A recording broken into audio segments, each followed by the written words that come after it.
Les décisions arrêtées par le président Alassane Ouattara dans le cadre de la lutte contre le terrorisme et le trafic de drogue en Côte d'Ivoire font la une des journaux ivoiriens parus ce vendredi 6 mai 2022.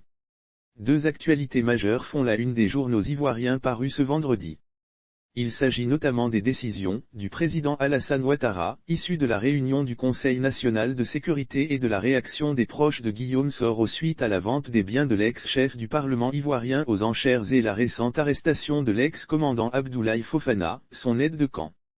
Ouattara donne des consignes fermes. Le chef de l'État ivoirien a présidé, jeudi, la réunion du Conseil national de sécurité tenue au palais de la présidence. À l'occasion, le président Alassane Ouattara a donné de fermes instructions en vue d'une plus efficace contre le trafic de drogue et la menace terroriste. Ouattara annonce le renforcement des capacités des forces de défense et de sécurité, informe Fraternité Matin. Les consignes fermes de Ouattara, titre Le Patriote sur le même sujet.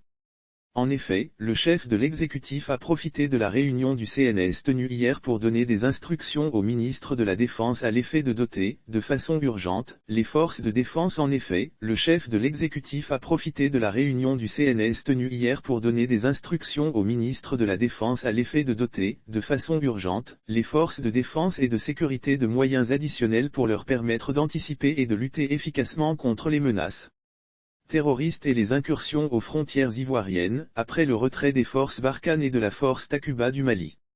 Lire aussi lutte contre le terrorisme, les chefs d'état-major des armées de la Communauté économique des États indépendants de l'Afrique de l'Ouest en réunion extraordinaire à Accra concernant la lutte contre le trafic des stupéfiants. Le confrère informe que le premier ivoirien a instruit les ministres Wagondo Diomandé de la Sécurité et Sansan Kambilé de la Justice à l'effet de prendre des dispositions pour corriger les insuffisances et de faire en sorte que tous les acteurs et les complices soient traduits devant les tribunaux.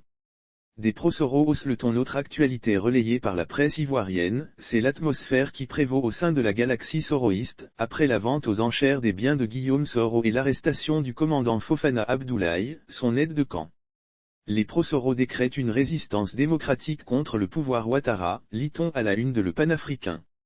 Le journal qui cite les propos de Kando Soumaoro, ex-député de Biankouma, prévient que les pro-Soro n'abdiqueront pas face à l'acharnement du pouvoir Ouattara.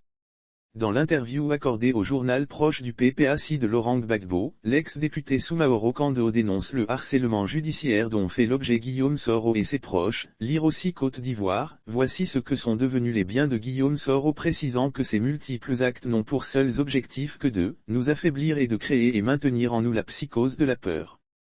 Mais nous n'allons jamais abdiquer.